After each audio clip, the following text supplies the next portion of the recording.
जय हिंद दोस्तों। आप देख रहे हैं प्रयागराज एजुकेशन के यूट्यूब चैनल को।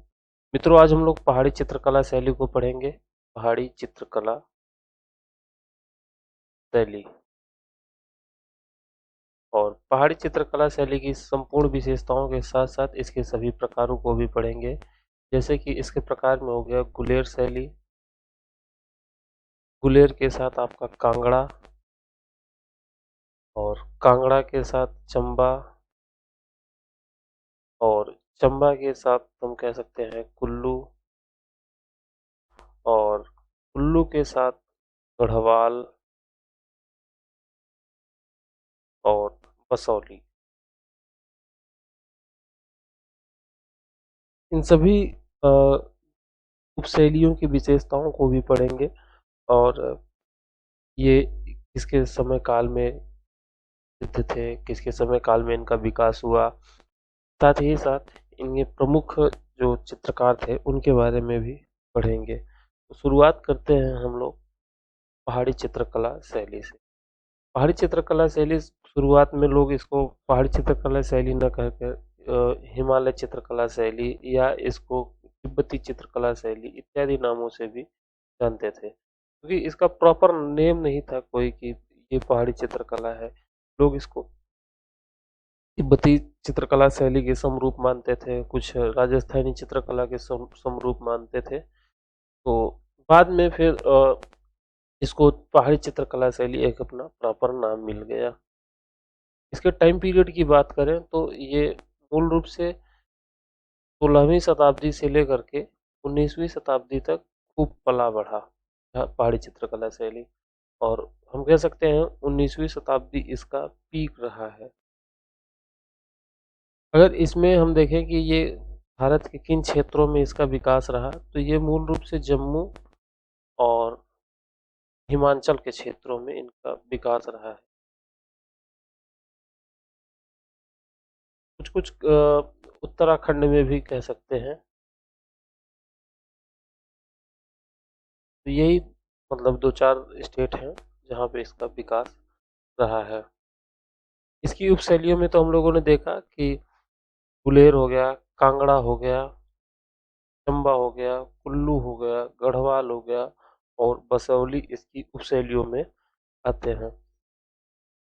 बात यह आती है कि जब इसको पहली बार खोजा किसने था, तो इसकी खोज का श्रेय जाता है मेटकाफ को। खोज का श्रेय जाता है मेटकाफ को। और 1910 ईस्वी में तो आनंद कुमार स्वामी ने इलाहाबाद यूनिवर्सिटी में इलाहाबाद में सबसे पहले कांगड़ा के कुछ प्रसिद्ध चित्रों को प्रकाशित किया था। और आनंद कुमार स्वामी की हम लोग जानते हैं एक पुस्तक है राजपूत पेंटिंग। राजपूत पेंटिंग में इन्होंने जो पहाड़ी चित्र थे इनको एक अलग शीर्षक से प्रकाशित किया था, हिंदू पेंटिंग्स ऑफ पंजाब हिमालयाज। आनंद कुमार स्वामी के बारे में हम देख लेते हैं, इन्होंने क्या किया था। आनंद कुमार स्वामी इन्होंने 1910 ईस्वी में इलाहाबाद में चित्रों की प्रदर्शनी प्रस्तुत की थी, इलाहाबाद में प्रदर्शित किया था, या वर्तमान में कह सकते हैं कि अपना प्रयागराज। तो यहाँ पे कुछ चित्र प्रकाशित किए थे, कांगड़ा के कुछ चित्र प्रकाशित किए थे। और इनकी जो रचना है, मतलब इनकी जो पुस्तक है उसका नाम है राजपूत पेंटिंग्स। राजपूत पेंटिंग्स। और इसी में एक शीर्षक था हिंदू पेंटिंग्स ऑफ पंजाब हिमालय।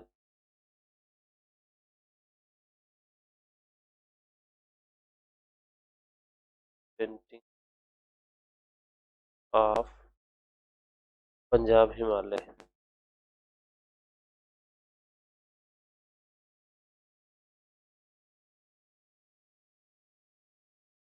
तो इस नाम से इन्होंने प्रकाशित किया, जिसमें इन्होंने कांगड़ा के चित्रों को दिखाया था। अब कुछ लोग मानते हैं कि इसके विकास के बारे में कि ये गुलेर शैली में इसका सबसे पहले गुलेर शैली में इसका प्रारंभ हुआ था।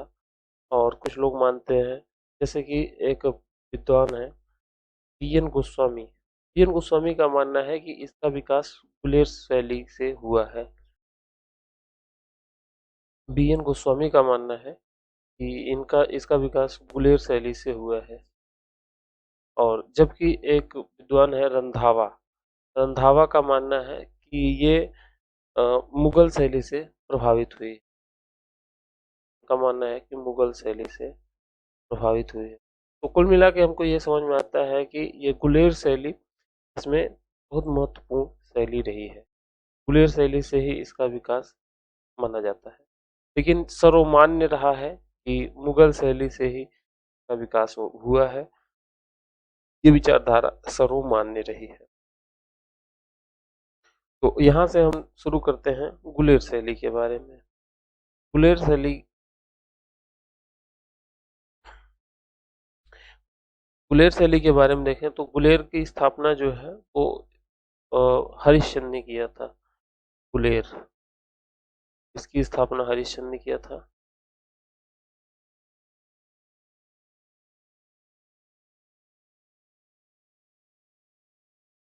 हरिश्चंद्र ने इसकी स्थापना किया था। यहाँ के कुछ प्रसिद्ध शासक हुए, जैसे कि मान सिंह का टाइम पीरियड था, ये शाहजहां के समकालीन था। तो ये 1634 से 1661 तक इसका टाइम पीरियड रहा है। तो मतलब इसी समकाल में तो वो भी था ना आपका शाहजहां। तो शाहजहां के समकालीन रहा। शाहजहां ने इसको एक नाम दिया था अफगानी चीता। अफगान चीता के नाम से इसको जाना जाता था। तो पहले ये लोग अपने नाम के पीछे सिंह नहीं लगाते थे, पहले ये अपने नाम के पीछे अल्लचंद लगाते थे, अल्लचंद। लेकिन जब से इसको अफगान चीता का उपाधि मिला,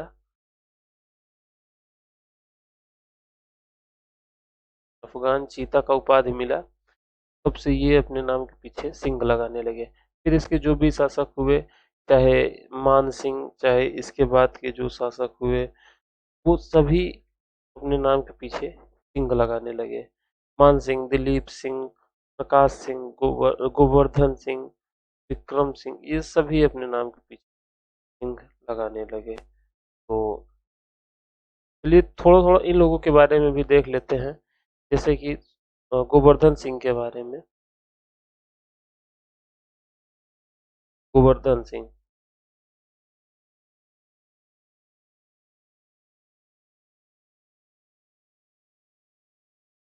गोवर्धन सिंह, इसके नाम से जितने भी नाम हैं पहले नाम लिख देते हैं, फिर एक ट्रिक के माध्यम से सभी को याद कर लेंगे हम लोग। तो पहला नाम हो गया गोवर्धन सिंह, दूसरा नाम है दिलीप सिंह, और दिलीप सिंह के बाद प्रकाश सिंह,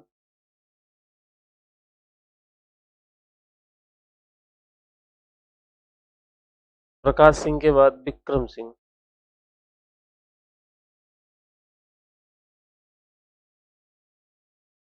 तो ये कुछ नाम है। तो गोवर्धन सिंह का नाम, नाम में ही गोबर है, तो नाम में गोबर है तो ये कह सकते हैं कि घोड़ा गोबर कर रहा है, घोड़ा का संबंध गोबर से कर देते हैं।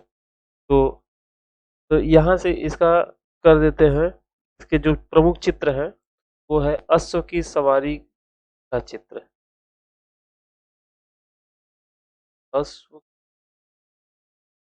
सवारी का चित्र, जो घोड़ा है वो गोबर कर रहा है। तो यहाँ से ये याद कर सकते हैं। दूसरा है, इसको फ्रेंचों ने एक नाम दिया था कि घोड़ा युद्ध का नायक इसको नाम दिया था। या घोड़े की सवारी, अश्व की सवारी एक ही चीज है, ठीक है। दूसरा नाम दिया था, फ्रेंचों ने इसको नाम दिया था, फ्रेंचों ने इसको नाम क्या दिया था, घोड़ा युद्ध का नायक,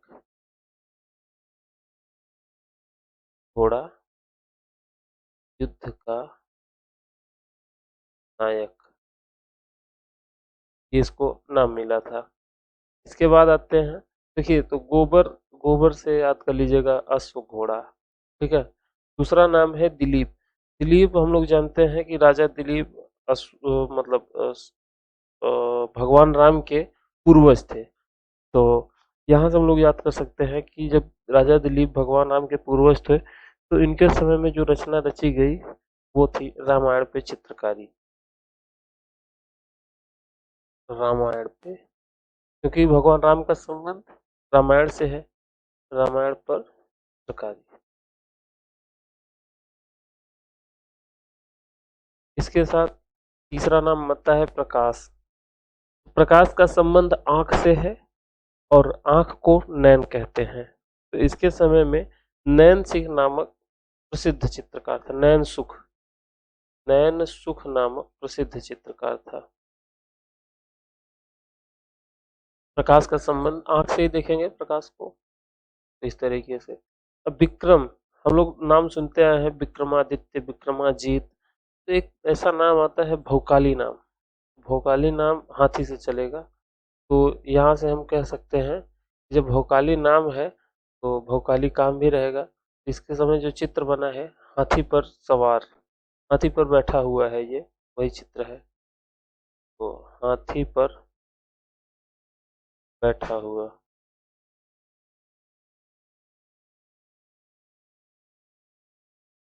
हाथी पर बैठा हुआ। तो इस तरीके से हम कह सकते हैं ये जो चार नाम है, चारों नामों को हम लोग याद कर सकते हैं आराम से। पहला नाम, पांच नाम है। पहला नाम है आपका मान सिंह। मान सिंह के समय की खास बात ये रही है कि इसके समय में, मान सिंह के समय में, ये उसका समकालीन था ना, शाहजहां का समकालीन था। तो इसको अ, अफगान चीता का नाम मिला।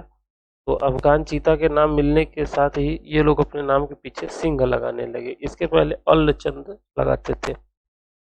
इसके बाद हम लोग देख रहे हैं इसके चार उत्तराधिकारी हुए, जैसे कि गोवर्धन सिंह। गोवर्धन सिंह नाम में गोबर है, तो ये घोड़े की सवारी कर रहा है और घोड़ा युद्ध का नायक, मतलब घोड़ा गोबर कर रहा है, इस तरीके से याद कर लीजिएगा। राजा दिलीप याद कर लीजिएगा। राजा दिलीप भगवान राम के पूर्वज थे। तो भगवान राम के ऊपर बनी जो रचना है वो रामायण है। और प्रकाश सिंह, नाम में प्रकाश है तो इसका मतलब है कि आंखों का काम होगा। आंखों को नैन कहते हैं और यहाँ से याद हो जाएगा नैन सुख। चौथा है विक्रम सिंह। विक्रम सिंह मतलब विक्रमादित्य, या जो भी तरीके से याद कर लीजिएगा। नाम भोकाली है तो हाथी पे बैठ के आया हुआ है। तो इसके समय जो चित्र बना हुआ है, ये इसका चित्र बना हुआ है हाथी पे बैठे हुए। तो ये था इनके कुछ शासक थे उनके बारे में। अब यहाँ पे जो विषय में जो चित्र बने हुए हैं, यहाँ के जो चित्रों के विषय रहे हैं, चित्रों के विषय में आप देख रहे हैं कि यहाँ पे रामायण की बात की गई है। तो यहाँ पे जो विषय रहे हैं, विषयों में हम कह सकते हैं कि रामायण महाभारत के सबसे पहले हम लोग देखेंगे कि जो पहाड़ी शैली में जो चित्र बने हैं, चाहे आप गुलेर शैली की बात करें, कांगड़ा शैली की बात करें, बसौली शैली की बात करें, कुल्लू, और जितनी भी शैलियाँ हैं, गढ़वाल, सबकी अगर हम बात करें तो सभी में एक प्रमुख विशेषता है भगवान कृष्ण से संबंधित। जैसे कि राजस्थानी शैली की प्रमुख विशेषता थी कृष्ण से संबंधित, उसी तरीके से यहाँ की विशेषता है भगवान कृष्ण से ही संबंधित, सेम टू सेम। तो जो भी चीजें बनेंगी तो कृष्ण से संबंधित बनेंगी। तो सबसे पहले बिना आंख देख, बिना मतलब कि सोचे समझे कृष्ण से लिख देंगे। दूसरा, रागमाला के चित्र जैसे कि उसमें बने पहाड़ी, उसमें राजस्थानी में, यहाँ पे भी रागमाला, रागमाला के साथ साथ बारह मासा, बारह मासा, और बारह मासा सभी लोग समझ रहे होंगे कि 12 महीने के ऋतुओं के बारे में वर्णन किया गया है बारह मासा में। बारह मासा के साथ साथ इसमें नायक नायिका के भेद का चित्रण किया गया है। नायक नायिका भेद, नायक नायिका भेद का चित्रण किया गया है। इसी के साथ पशु पक्षी चित्रण भी यहाँ पे किया गया है। पशु पक्षी चित्रण, पशु पक्षी चित्रण के साथ साथ कुछ व्यक्ति चित्र भी बने हैं। देखिए पशु पक्षी चित्रण हम कह सकते हैं, ये जो हाथी पे बैठा हुआ है पशु पक्षी चित्रण है, पशु का चित्रण है। और व्यक्ति चित्रण में तो एक व्यक्ति ही तो बैठा हुआ है, तो व्यक्ति चित्रण। तो इस तरीके से हम देख सकते हैं कि यहाँ के जो प्रमुख विषयों में रहे हैं, कृष्ण से संबंधित रहे हैं, रागमाला, रामायण से संबंधित, और बारहमासा, इस तरीके से बने हुए हैं। अब यहाँ पे हम कुछ प्रमुख चित्रकार हैं उनके बारे में भी चर्चा कर लेते हैं। प्रमुख चित्रकार एग्जाम में यही जहाँ से ज्यादा सवाल पूछा जाता है, चित्रकार कौन से रहे। सबसे महत्वपूर्ण इस टॉपिक का यही बात है कि यहाँ पे प्रमुख चित्रकार कौन रहे हैं। पहला नाम आता है पंडित सेऊ का,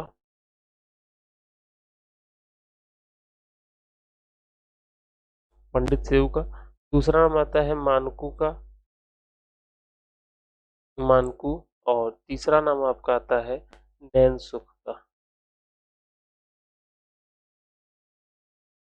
बाय द वे ये पंडित सेऊ के बारे में ये कहा जाता है कि इन्हीं के वंशजों ने, ये बीएन गोस्वामी ने कहा था ना कि ये मतलब कि पहाड़ी शैली का विकास कांगड़ा गुजराती क्या नाम है, गुलेर शैली से हुआ है। तो उनका यही कहना था कि पंडित सेऊ और उनके वंशजों ने ही पहाड़ी शैली के विकास में सबसे ज्यादा योगदान दिया है। और बाकी तो नैन सुख, और नैन सुख के बारे में तो जानते ही हैं कि ये प्रकाश सिंह के समय में प्रमुख चित्रकार था, और मानकू भी यहाँ का प्रमुख चित्रकार रहा है। आगे हम लोग चलेंगे कांगड़ा शैली की ओर। कांगड़ा शैली, ये सारी चीजें आपको ये इस फॉर्म में भी लिखा हुआ है। देखिए पहाड़ी शैली के बारे में, पहाड़ी शैली हिमाचल पंजाब क्षेत्र में उन्नत विकसित हुआ 18वीं सदी में। ये राजपूत राजाओं के संरक्षण में हुआ, बसोली, कुल्लू, गुलेर, ये सारी चीजें लिखी हुई हैं। और अभी तो थोड़ा सा हम लोग समझ रहे हैं, बाकी तो फिर इसके बारे में तो पूरा देखेंगे, बसोली और कांगड़ा जो भी है सब ए टू जेड। अभी थोड़ा सा एक ब्रीफ डिस्कशन कर लेते हैं, बात चलते हैं। तो हम लोग बात कर रहे थे कांगड़ा शैली की। कांगड़ा शैली की बात करें तो ये कांगड़ा शैली, इस पे सबसे ज़्यादा गुलेर शैली का प्रभाव है, और ये मुगल शैली और राजस्थानी शैली, ये तीनों का प्रभाव इसमें हम लोग देख सकते हैं। गुलेर के, वास्तव में गुलेर के चित्रकार ही यहाँ पे आए थे, तो गुलेर का प्रभाव रहेगा ही। गुलेर के साथ साथ राजस्थानी प्रभाव तो है ही, पूरे पूरे पहाड़ी चित्र शैली में राजस्थानी प्रभाव तो है ही, राजस्थानी। और राजस्थानी प्रभाव के साथ साथ यहाँ पे मुगल प्रभाव भी आपको देखने को मिल जाएगा।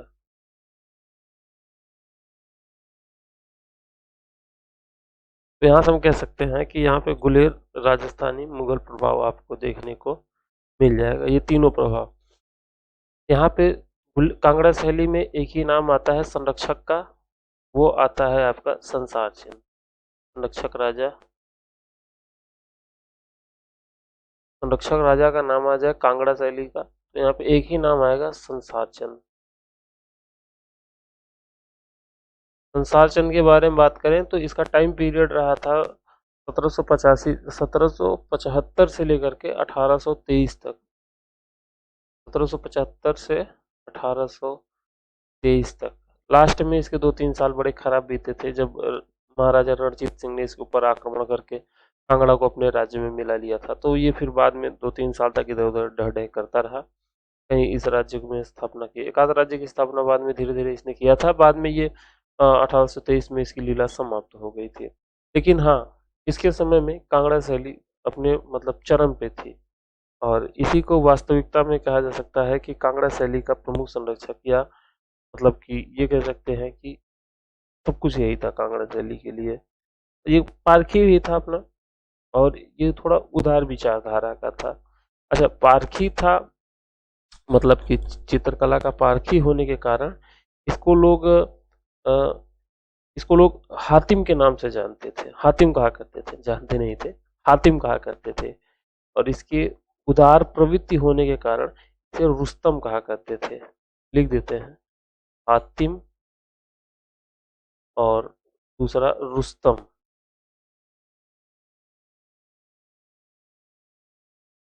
हातिम हातिम इसको कहते थे कि इसके कला के पारखी प्रवृत्ति होने के कारण, मतलब इसमें कला का बढ़िया ज्ञान था, पारखी प्रवृत्ति होने के कारण इसे वो हातिम कहते थे। और उदार विचारधारा थी, उदार व्यक्ति था, इसलिए उसको इसको रुस्तम के नाम से भी।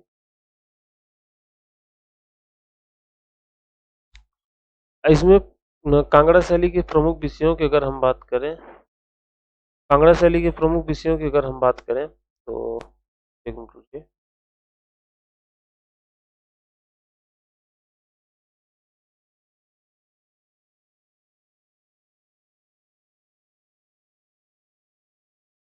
विषय,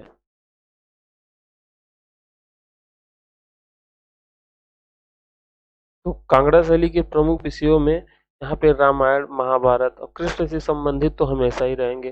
सबसे पहले कृष्ण लिख देते हैं, कृष्ण से संबंधित, कृष्ण लीला या कृष्ण से संबंधित। फिर रामायण,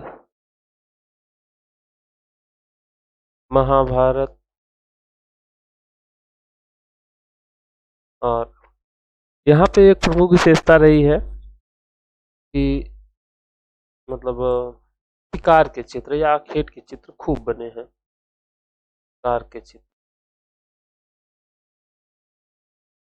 या आखेट कह सकते हैं, आखेट के चित्र यहाँ पे खूब बने हुए हैं। इसके साथ यहाँ पे मतलब कि कह सकते हैं रोमांटिक सीन भी खूब बने हुए हैं, जैसे कि हीर रांझा, सोनी माहिवाल इत्यादि के भी चित्र बने हुए हैं। हीर रांझा और सोनी माहिवाल,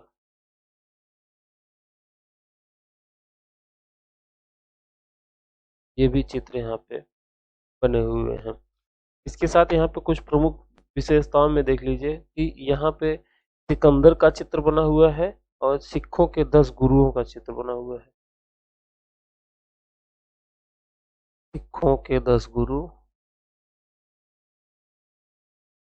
और सिकंदर का भी चित्र बना हुआ है। सिकंदर का भी चित्र बना हुआ है। तो ये इसके कुछ प्रमुख विषय रहे हैं। तो प्रमुख विषयों में अगर पहाड़ी शैली या राजस्थानी शैली आ जाए तो आप कृष्ण पे अगर कोई ऑप्शन है तो उस खट से टिक लगा दीजिए। इसके विशेषताओं में हम लोग देख लेते हैं, कुछ यहाँ की विशेषता रही है।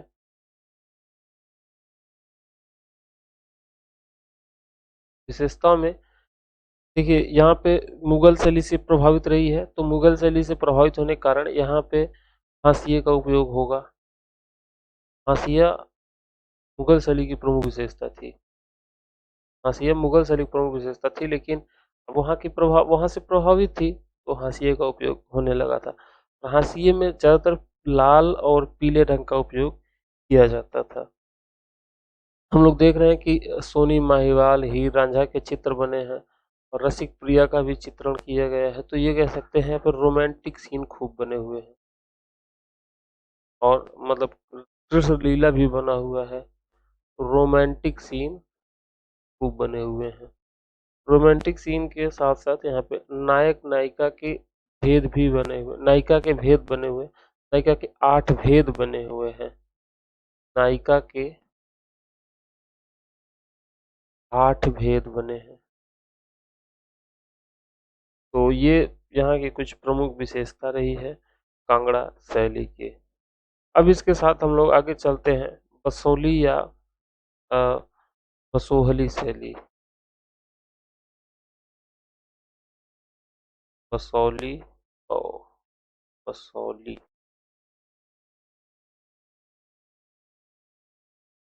या बसोहली शैली, दोनों एक ही चीज है। पेन यार सही नहीं चलती है, पता नहीं क्यों, पता नहीं क्या इसमें। शायद मैं जो लिख रहा हूँ वो बोल भी रहा हूँ, चीजें आपको समझ में आ रही होंगी। अगर वो चीजें नहीं समझ में आ रही तो कमेंट करके बताइएगा, तो हम थोड़ा सा प्रयास करेंगे कलम बदलने का। तो चलिए मसौली शैली के बारे में बात करते हैं। मसौली शैली का अगर लोकेशन की अगर हम बात करें तो इसका लोकेशन रहा है आपका जम्मू जम्मू के क्षेत्र का जो एरिया है वो रहा है जम्मू वाला रेंज, जम्मू रेंज कह सकते हैं, ये इसका लोकेशन रहा है। और यहाँ पे जैसे कि हम लोगों ने देखा कांगड़ा में संसार चंद्र ने इसको संरक्षित किया, उसी तरीके से यहाँ पे एक संरक्षक राजा थे कृपाल सिंह, संरक्षक राजा कृपाल पाल।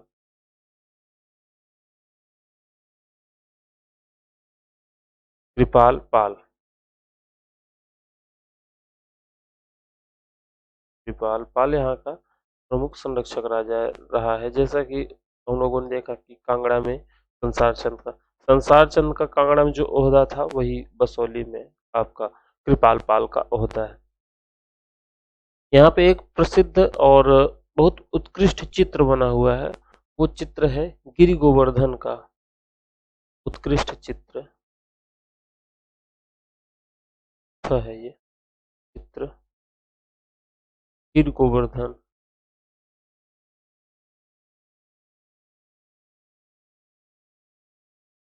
गिरि गोवर्धन का चित्र यहाँ पे प्रमुख चित्र है। और यहाँ के चित्रों की प्रमुख विशेषताएं अगर हम बात करें तो यहाँ पे भी आप देख सकते हैं जो कांगड़ा की विशेषता रही है वैसे ही ये बसोली की विशेषता रही है। जैसे कि वहाँ की विशेषता रही है रामायण महाभारत,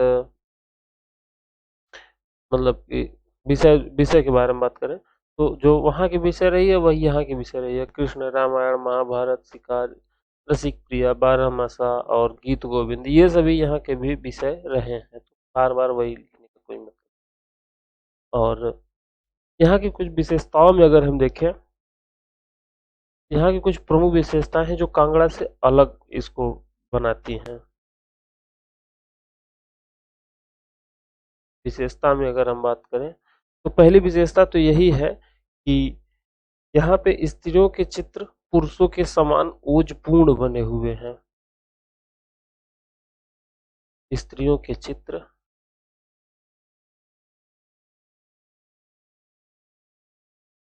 पुरुषों के समान ओजपूर्ण बने हुए हैं। तो हम लिख रहे हैं आपको समझ में नहीं आएगा, ओजपूर्ण बने हैं तो लिखने का कोई मतलब है नहीं ज़्यादा, थोड़ा बहुत लिख के काम चलाते हैं, बाकी सारी चीज़ें वो लिखी हुई हैं, वहाँ से आप लोग देख लीजिएगा। तो यहाँ पे जो स्त्रियों के चित्र चित्र हैं तो वो पुरुषों के समान ओजपूर्ण बने हुए हैं।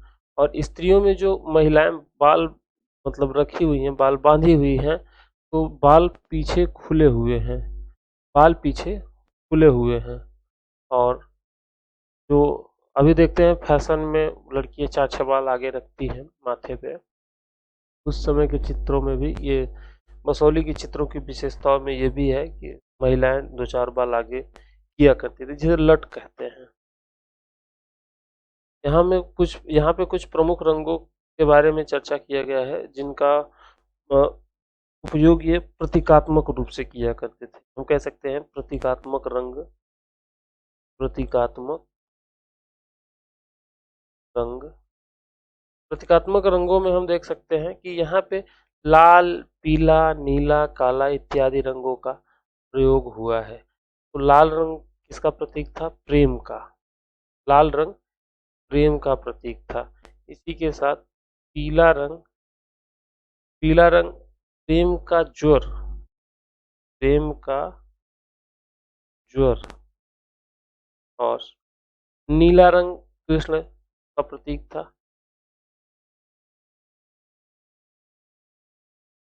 कृष्ण का प्रतीक। और काला रंग बरसात का मतलब बादल का, काला रंग बादल का। बरसात का तो लाल और पीला दोनों का संयुक्त लाल पीला वो बरसात का प्रतीक था। और ये तो हम बताए थे कि ये मुगल शैली से प्रभावित है, तो हाशिए का प्रयोग तो इसमें किया ही जाएगा। और यहाँ पे कुछ और विशेषता प्रतीकात्मक विशेषता ये रही है, जैसे कि कोई प्रेम पीड़ित नायिका है प्रेम पीड़ित नायिका है, तो उसको झुकी हुई पीला पेड़ के नीचे खड़ा हुआ दिखाया गया है उस नायिका को। और पका हुआ आम नारी सौंदर्य का प्रतीक था। इस तरीके से यहाँ पे कुछ प्रमुख विशेषता है, लेकिन यहाँ पे नारियों पे बड़ा ध्यान दिया गया है।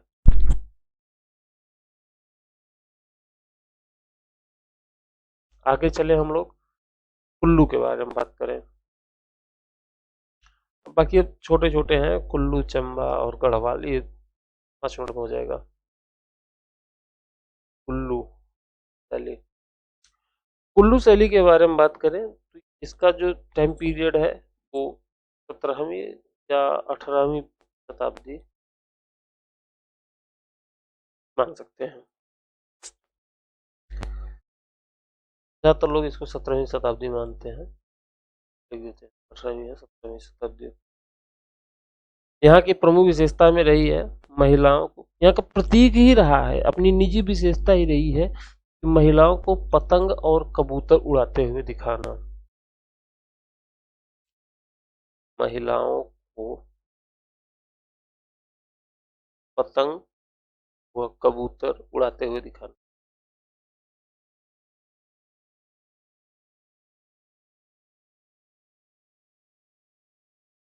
यहाँ की अपनी निजी विशेषता रही है।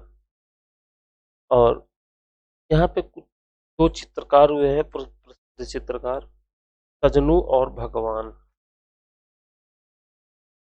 चित्रकार सजनू और भगवान। भगवान, सजनू और भगवान यहाँ पे चित्रकार हुए हैं। इसी तरीके से 2 लाइन में चंबा को भी देख लीजिए। चंबा शैली, चंबा शैली एक वहां का शासक था सिंघल वर्मन।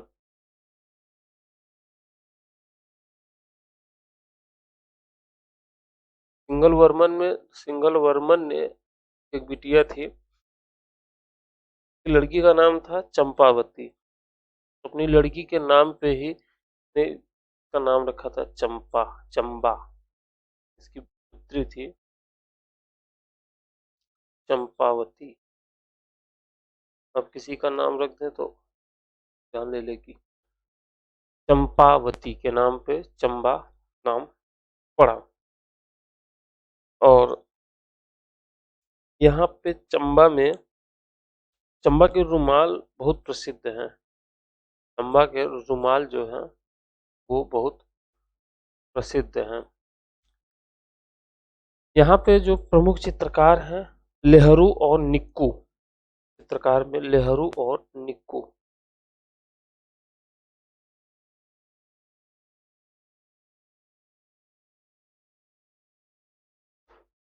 निक्कू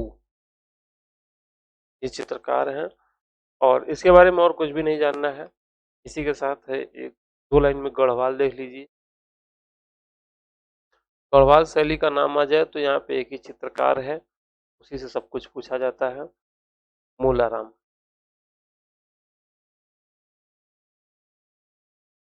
मूलाराम यहाँ के चित्रकार रहे हैं। और यहाँ पे आप देखते होंगे कि औरतें माथे पे टीका लगाती हैं। बिंदी छोटी होती है, एक बड़ा टीका लगाती थी महिलाएं अपने माथे पे। तो यहाँ की एक अपनी विशेषता रही है। तो आप लोगों ने समझा होगा कि पहाड़ी शैली क्या है। पहाड़ी शैली में गुलेर, कांगड़ा, बसौली, चंबा, गढ़वाल, इन शैलियों के बारे में अपना देख लिए हैं। तो चलिए एक ब्रीफ चर्चा कर लेते हैं। देखिए लिखा है, तुमने लिखा हुआ है। तो पहाड़ी चित्रकला क्या है? पहाड़ी चित्रकला, ये जो लोकेशन है हिमालय और पंजाब। पहाड़ी शैली हिमाचल पंजाब क्षेत्र में उन्नत और विकसित चित्र शैली है। इसका विकास 18वीं सदी से 20वीं सदी के मध्य राजपूत राजाओं के संरक्षण में हुआ है, जैसा कि हमने आपसे बताया था। यहाँ के प्रमुख केंद्रों में बसौली, कुल्लू, गुलेर, नूरपुर, कांगड़ा, गढ़वाल, ये सभी हैं। बसोली चित्र शैली ये पहाड़ी शैली की प्राचीनतम शैली बसोली चित्र शैली है। यहाँ के संरक्षक राजा यही सब नाम है, लेकिन कृष्णपाल, भूपतपाल, संग्रामपाल, मेदिनीपाल, अमृतपाल, इन सब का नाम नहीं याद रखना है किसी को। बसौली में मेदिनीपाल ने एक रंगमहल और शीश महल का निर्माण कराया था, जिसकी दीवार पर नायक नायिका के चित्र भी बनवाए थे। ये महत्वपूर्ण है। और बसौली चित्र शैली के विकास में कांगड़ा, चंबा, कश्मीरी शैली तथा अन्य स्थानीय शैलियों का भी योगदान है, जैसा कि हमने आपसे बताया था। इसमें मुख्य रूप से नीले, पीले, लाल और सफेद रंगों की अधिकता हुई है। प्रमुख रंगों में बात किया जा रहा है। और यहाँ की विषय वस्तु में वैष्णव धर्म से कृष्ण, राधा, उनके जीवन से संबंधित चित्रों की बहुतायत है। यहाँ साहित्य आधारित चित्रों का भी बहुत रुचि से चित्रण किया गया है। भानुदत्त कृत रसमंजरी, जयदेव की गीत गोविंद, इन काव्यों पे अनेक चित्र भी बने हुए हैं। रागमाला, बारहमासा, नायक नायिका भेद, कृष्ण राधा को भी चित्रों में प्रमुखता से चित्रित किया गया है। विशेषताओं में देखें तो यहाँ के चित्रों में सरसता, भावपूर्णता, मीनाकारी, ओजपूर्ण रंग योजना विशेष रूप से महत्व रखती है। यहाँ पे अमिश्रित रंगों को चटकता के साथ प्रयोग किया गया है। पूरी पहाड़ी शैली में आप देखेंगे तो रंगों का चटक उपयोग किया गया है। यहाँ पे हाशिए का उपयोग किया गया है। हमने बताया कि ये बसौली शैली मुगलों से प्रेरित रही है, मुगलों का प्रभाव इस पे रहा है। तो यहाँ पे हाशिए बने हुए हैं। तो बसौली चित्रों में चारों तरफ पतला पट्टीनुमा हाशिया बना हुआ है। इसमें मुख्य रूप से लाल और पीले रंग भरे जाते थे। लाल रंग हाशिए में सफेद रंग से टाकती लिपि में कुछ लेख भी लिखे हुए हैं,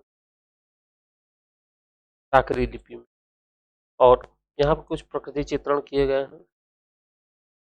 यहाँ प्रकृति को मनोहारी रूप से चित्रित किया गया है। वृक्षों को गहरी व हल्की रंगत से अलंकारिक रूप में चित्रित किया गया है।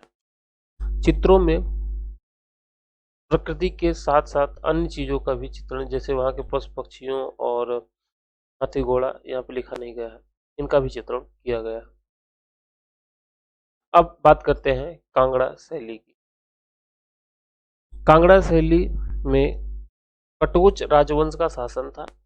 यहाँ राजा संसार चंद ने कांगड़ा शैली को सर्वाधिक विकसित किया। हमने बताया ना कि एक ही नाम आता है, राजा संसार चंद, बाकी घमंड चंद, मन चंद आते जाते रहते हैं।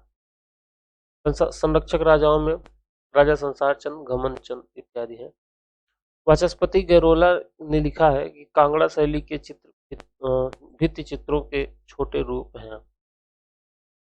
प्रमुख केंद्रों में गुलेर, नूरपुर, हीरा सुजानपुर और नादौन है। प्रमुख चित्रकार में फत्तू परखू, खुसाला, नैनसु। परखू यहाँ का सबसे प्रमुख चित्रकार था। परखू यहाँ के प्रमुख विषयों में देखें तो कांगड़ा शैली में मुख्य रूप से धार्मिक चित्रों की बहुतायत मिलती है। यहाँ वैष्णव धर्म के प्रति आस्था होने के कारण कृष्ण, राधा, नायक नायिका के चित्र अधिक बने हैं। साहित्य आधारित चित्रों में मुख्य रूप से रामायण, अमीरहट, नल दमयंती, शिव पार्वती, भानुदत्त कृत रसिक प्रिया, बिहारी सतसई आदि ग्रंथों पर आधारित चित्रण भी किए गए हैं। यहाँ पे कुछ प्रकृति चित्रण है। बारहमासा चित्रण में प्रकृति के सुंदर वातावरण, बारहमासा मतलब कि 12 ऋतुओं का, 12 महीनों का वर्णन, वही बारहमासा है। सघन वन, पुष्प, पशु पक्षियों का मनोहारी रूप से चित्रण किया गया है। राग रागिनी के चित्रों में वाद्य यंत्रों का भी सुंदर चित्रण किया गया है। अगर हम बात करें यहाँ की पृष्ठभूमि की, तो पृष्ठभूमि में भवनों के चित्रण को भी विशेष रूप से अंकित किया गया है। भवनों के चित्रण में सफेद रंग की अधिकता है। आले मतलब वो जो अलमारी टाइप का होता है छोटा सा, झरोखों के अलंकरण के साथ साथ परिप्रेक्ष्य को वैज्ञानिक विधि से रोचक ढंग से प्रस्तुत किया गया है। प्रमुख चित्रण खंडिता नायिका, राधा कृष्ण इत्यादि हैं ये प्रमुख चित्र। पहाड़ी शैली के सामान्य विषय और इनकी विशेषताओं को थोड़ा देख लीजिएगा। विषय में यहाँ पे देख लीजिएगा 17वीं से 18वीं शताब्दी तक आते आते वैष्णव धर्म का प्रभाव जनमानस पे ज्यादातर होने लगा था।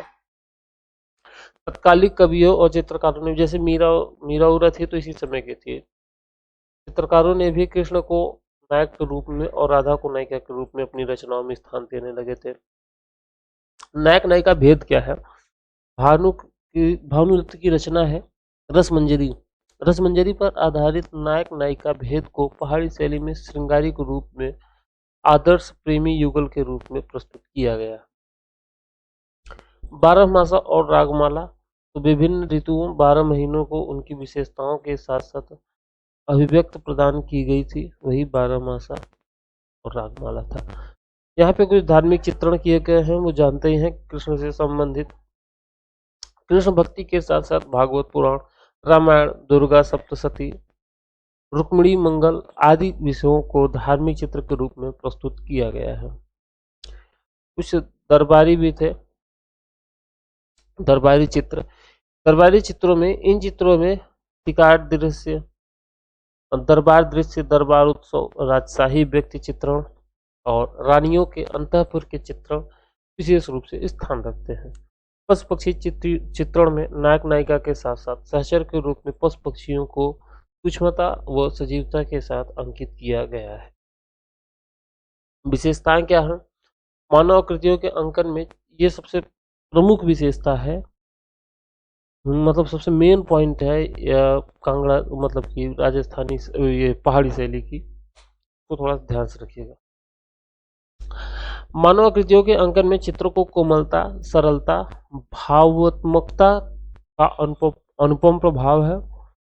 चित्रों में आकृतियों के चेहरे पर तेज व मंत्रमुग्ध कर देने वाला आकर्षक है। मानव आकृतियों के नेत्रों को कमल आकार, गोल चिबुक, पतले गुलाबी होंठ, लंबी नासिका के साथ दर्शाया गया है। चेहरे पर गोलाई लाने के लिए गर्दन के पास व आंखों के पास कोमल छाया का प्रयोग किया गया है। अधिकांश जो चेहरे हैं वो एक चश्म है, कहीं कहीं 1.5 चश्म चेहरों का भी उपयोग किया गया, 1.5 चश्म चेहरे भी बने हैं। बसोहली की मानव आकृतियों में ललाट ढालदार व नाक ऊंची बनाई गई है। हांसियों में हमने बताया कि लाल पीले रंग में हांसिये बनाए जाते थे। कहीं कहीं सफेद रंग से टाकरी लिपि में लेख लिखे गए हों। रसमंजरी व गीत गोविंद पर आधारित चित्रों में संस्कृत में भी छंद लिखे गए हैं। रंग योजना की बात करें तो यहाँ पर अमिश्रित चटक रंगों का उपयोग किया गया है। चटक रंग पहाड़ी शैली की सबसे प्रमुख विशेषता रही है। पहाड़ी शैली हो गया, राजस्थानी शैली, चटक रंग धुआंधार उपयोग किए जाएंगे। रंगों को प्रतीक के रूप में भी उपयोग किया जाए, जैसे हमने बताया था कि लाल रंग प्रेमी के लिए, और अगर प्रेमी को बुखार हो गया तो पीला रंग, नीला रंग कृष्ण के लिए और काला रंग बादल के लिए, लाल पीला रंग बरसात के लिए। अच्छा, जैसे बरसात धीमी धीमी हो तो बिंदी बिंदी बनाते थे, बरसात तेज हो तो छोटी छोटी लाइन खींचते थे। ये यहाँ का थोड़ा सा प्रतीक था।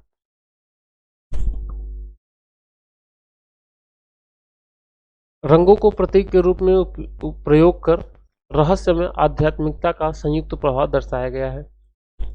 पीला रंग पवित्रता के लिए, लाल रंग प्रेम के लिए, नीला रंग बादल के लिए, हरा रंग खुशहाली का प्रतीक माना जाता था। यहाँ के रंगों की रोचकता देखते ही बनती है। यहाँ पर विशुद्ध रंग योजना के साथ साथ स्वर्ण रजत रंगों का भी उपयोग किया गया है।